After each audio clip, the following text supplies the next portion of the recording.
Hey everyone, hope your day's going well. We are back with another reaction, and we're gonna check out another clip of Rick Beato on Chris Williamson's podcast. I reacted to him talking about AI and the AI bans taking over Spotify, which is very, very concerning. And I saw this clip pop up, and I wanted to hear him talk about this, the music industry's engine behind the number one hits of today. Always great to hear him talk. Man's got a lot of wisdom when it comes to music. Let's go. What do most people not understand about the process of making a pop song now? I think everybody's got this allure of music. It really is pop music is moving into pop culture. It's crossing over. People are seeing behind the scenes Instagram stories, relationships, tabloid journalism, whether it's from TikTok or citizen journalists or YouTube channels doing reactions. But I think that Hey. the process of getting to the stage of this song is now live seems to have changed quite a lot. So what is it that people don't necessarily get about what that process looks like now? So I That's just a made this great video question. where I was talking about the people that are behind the scenes that help write the songs, and in many cases write the songs. And people have the impression that because somebody sings a song that they are the writer on it, or if they have co-writers, that the co-writers are a minor part of this, right? But Do most people think that? Because there was a time like maybe 40s, 50s that usually the singers were mostly only singers and not the writers, right? Is that a correct assessment? And then maybe 60s changed that, like the Beatles and definitely other artists did that as well, before the Beatles even. But then it started to become more that the band has a lyricist and a composer, writes the music, or an artist, a singer songwriter, Bob Dylan, um, and now then there's other artists, more artists that have a whole team of writers now. It seems like sometimes you see 15 people credited in one song, and it's like who's doing what. It gets kind of confusing. When I'm talking about before, you almost had one or two writers, sometimes three, or like a team, a famous duo of songwriters, or one writes the music, one writes the lyrics. Now it's like all, it's very confusing. Who's doing what? in reality, most pop songwriters, not all, but Do not most, write. have very little to do with their songs other than choosing them. They might come in and say, okay, I have an idea for a story of a song. They'll describe it, and then these professional songwriters will help them realize that idea. Or the people might have the song completely done and they come in. Hard to generalize, but does Taylor Swift write all of her lyrics? She probably writes most of her lyrics, I would think. But typically, it used to be that when you in the 1980s, rock bands, there were very few people that were songwriters that worked with artists. Desmond Child was one. He worked with Bon Jovi, worked with Kiss, and he would co-write. He was a specialist that would write with rock bands, but it was very rare. Rock bands wrote their own songs, Right. and a lot of pop artists wrote their own songs. But Madonna always had co-writers. This has been a thing since the 1950s. People have had songwriters. They've had co-writers. The thing now about pop music is that you have to be your own promotion department, basically, to be really successful. So you have to Right. be.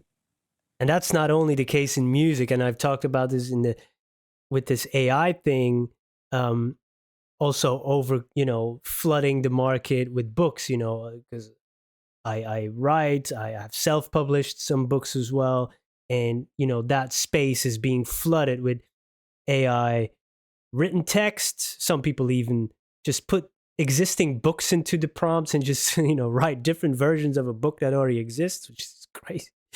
And cover art, so all of that, books with covers made by AI, text made by AI. Now it's happening on Spotify with music, and that's the same for promotion. There's big publishers in Belgium.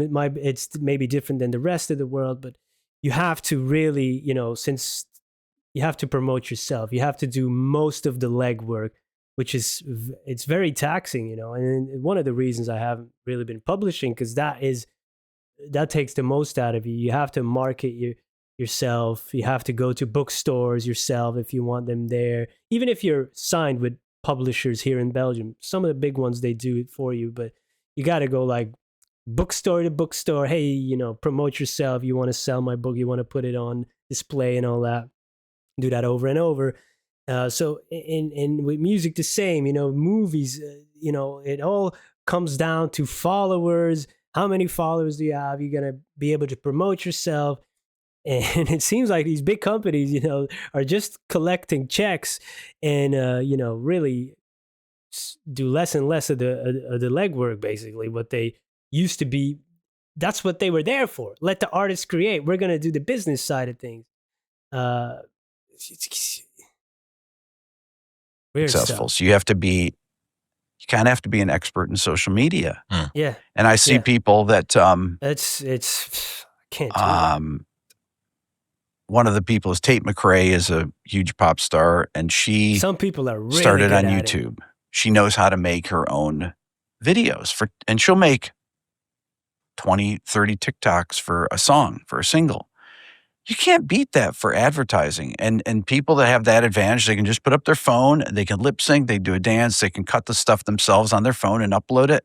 And you're a big pop star. If you can do that, that's a Right. tremendous advantage. And this is how songs become hits, because if you don't have a viral moment with a song, that's, you know, the days of the record labels creating your career are pretty much over. Right. Yes, See, they that's can what I was help, saying with the publishing. but it's very difficult if you don't have something that's on TikTok blowing up to have a successful single. Is there a problem with Man, yeah, and it's not every artist has the first of all, the technical ability to do it, you know, or some team that helps them with it. Just the mental brain power to be able to do that, right? You know, because that's like another full-time job that comes with it. That social media thing, you know, it's some people say, oh, this is easy, but there's a lot of, you know, like little stuff, you know, that you have to do and upload and this and title, and you know, there's a lot of time involved there. So yeah, not everybody can do that. If you can, that's how you get to the top now, I guess. And it's the same for like with people writing or creating other things. You know, if you have a small business, people know social media. You want to promote it, get some organic reach, even paid advertising. That's the way to go. But does it have staying power in terms of music? Right? These TikTok trends, you know, these sound bites, they disappear. Like my daughter, and like old songs come back too, right? My daughter knows some. I put on songs. Hey, I know this because it was on the shorts, you know, on YouTube, or it was she doesn't watch TikTok, but sometimes YouTube shorts, you know, these dances, and they bring up clips from certain older songs, you know. It's that's kind of that's the cool side of it. It brings back some of the older songs to a newer generation, that's kind of cool. To have a successful single. Is there a problem with so many songwriters contributing to the end product? Is there an issue with that? I get the sense that maybe some people, when the veil gets revealed and they understand how the sausage is made, go, hang on, 15 people wrote this Coldplay song? It's Right. vocals and the guitar and programmed drums. What was the fit? There's Chris Martin, then there's the other one. What are they doing? I think there's two more. Who are these 11 people in the room with them? Well, I always wonder that too. Like, who are these people? Yeah. Coldplay, to me, the first two Coldplay records are great records, really. The second record to me is an absolutely brilliant record. As people get older, I've made videos about this, that once people hit 30 or so, artists, they begin to lose the spark, if you will. The Beatles broke up the year that Lennon and Ringo turned 30. Otherwise, Paul McCartney was 28 when they broke up. George Harrison was 27. These guys were young guys. They did 12 albums over the course of 8 years. Insane. some of the most That was- important songs ever written, and they weren't even 30. They literally broke up. Lennon turned 30 on November 9th, 1970. They were already broken up by then. How much do you think that's due to the fact that they were 30? And how much of that do you think is due to the fact that they released 12 albums in the space of 8 years? Because it seems to me that the pace of release, I know you've talked about this, is now slower. Yep. That people are producing an album every 18 months, something like that. Maybe if you're cranking, right? And then tour on it once, twice, come back, run it again. Well, that would, extend that. You're talking about a 20-year career off the back of the same pacing. So how much of it do you think is, I don't know, some sort of wall that creatives hit at 30? And how much of it is I've just exhausted my juice? I think it's both those things. So one of the things, if you think about writing songs is like working out, right? So the Beatles in 1965, they released the record Rubber Soul on August 6th, 1965. Album, then on December 3rd, they released Help, I'm sorry. And then they released Rubber Soul on December 3rd, and they released Revolver on August 5th. Yeah. So in 364 days, they released 3 14-song albums. 3 classics. So they wrote, recorded, and released, and they toured 3 records in 1 calendar year. That's insane. But and they had so many hit songs on it, but that's like working out. It's the more you work out, whereas nowadays if you go, they were like most Mr. bands Olympia of the music world, working out. They were pumping iron. They were the Schwarzeneggers of music. And Schwarzenegger, I guess he was not even on the scene yet. Well, he was in the world, but not in like, but they were working out before working out was a thing. Dang. Oh. If you when I was starting my Beatles journey, just looking at those dates, the release dates, people have told me about it before, but then actually getting to experience it and seeing those dates, and it's like, oh, I can't get my mind. But that's like working out. It's the more you work out. Whereas nowadays, if you go, most bands now, they do a record, they go out and tour for 18 months, they tour for 2 years, whatever. Then you're kind of out of shape writing, because when you're on the road, most people don't like to write on the road. So what do you have to do? You come back, you put down a bunch of ideas, and no, those aren't very good. That's the starting to get back in shape again. It takes a couple weeks to. How did the Beatles do it? And their songs all become about traveling the road then, because you haven't really lived so-called real life, because you're on the road, you're seeing hotel after hotel, venue after venue, and that gets into your mind and gets into your songwriting, which produce great songs, of course, but then you should go on, live a little bit of life, and then you get different ideas. And I guess they do a lot of touring right now, because that's where really the financial gain comes for most artists. It's not the streaming numbers, unless you're like a giant in the streaming world. But I guess the most financial gain comes from the actual live performances. I think so. The Beatles were one of a kind. Well, first of all, they were so famous that they couldn't do anything else. They were stuck in hotel rooms a lot, I guess. And they had incredible competition between Lennon and McCartney and George Harrison to write better and better songs. Plus, they were competitive with bands like the Beach Boys as well. Yeah. But that Beatles are kind of a unique. Yeah, it's like, I don't know, talking about Usain Bolt's ability to run fast, right, or something. So just explain, how would you identify, categorize the difference between a producer-driven song and an artist-driven song? Is there such a thing, or is it just meritocracy, and whatever sounds best at the end of the day is what matters? Producer-driven songs are songs like would be something like "Since You've Been Gone" by Kelly Clarkson. That was Max Martin and Dr. Luke wrote this song. Interesting. They wrote the song, they wrote the lyrics, they recorded everything. She came in and sang it, and that's a producer-driven song. Literally written by the 2 guys that produced it, including the lyrics. So most music nowadays, or a lot of music, is producer-driven.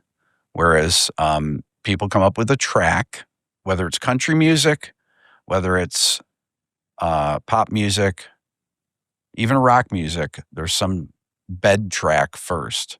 Now, to be fair, historically, almost every songwriter writes the music first. They sing a melody and then they write lyrics to the melody. Elton John being the exception. Bernie Taupin was Elton's lyricist. They Lyricist, co-wrote right. the stuff. Bernie would finish the lyrics, give them to Elton. Elton would sit at the piano, improvise the song, sing it, record it on a half-inch or on a DAT, and then they would cut the song. He would basically improvise it to the lyrics he had. I mean, this is very rare. I think in the Beatles catalog, from what I know, there was one song across the universe where John Lennon had the lyrics first. So He's like the Juice World of the pop yeah. era. No, Yeah, you so didn't this just do is that, man. When I went to Nashville Come to do on, some man. songwriting, I told you I had I had one number one song, the only country song I ever wrote. But then I went to Nashville, and if you have a number one song, they put you in with all the A-list songwriters. So I went there, and I for probably 3 months in 2014, and I wrote with all the top songwriters in Nashville. So the first session I went in, and it was always 3 people, and I was like, "Why is it 3 people?" "Well, that's the way that we do it here." And I was like, "Why?" "Well, because we want to involve, at the time, as many publishing companies as possible, different publishing companies." So I was signed to Sony ATV. There'd be a writer from Warner Chappell, or maybe 2 writers from Warner Chappell, and you get in a room. I was a track guy, so I came in with my laptop, and I would have 5 tracks that I programmed drums, I played guitar, I played banjo, I played whatever on, and I had a full track. "What do you think of this?" "Oh, that's interesting. What else you got?" "Play the next song." "Oh, I like that. I think I might have a chorus line." Everybody opens their laptops. "What do you think of this?" And then they're looking through, typing through. Mm-hmm. "Oh, I got this line from someone else," and then they would have to be included in on the songwriting too, Wow. whatever. So that would be, that was in Nashville. But at that time period, that's when track guys started. Mm. The track guys are basically the producers that would come in and that would be a producer-driven song. And almost everything you hear on country radio now is producer-driven. In other news, That was interesting, especially hearing about that creative process there, sitting together in a room. We get a track. Oh yeah, maybe I got a line for a chorus there.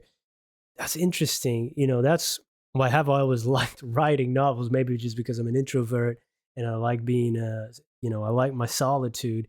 But just you have an idea, you can write it yourself, and you just do whatever you want, right? And there's nobody else to tell you what to do, unless afterwards, you send it to an editor and they give you feedback, of course. But basically, from idea to finished product, it's pretty much basically yourself. I'm interested in like creating a story with somebody else and riffing off each other. It must be fun to create something that way. I've never done it. And like music, there's not everyone can write music and lyrics and then do all of it themselves. Some people can, some people can do that.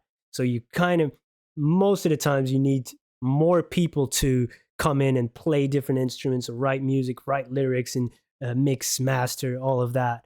So it's more of a collaborative effort there.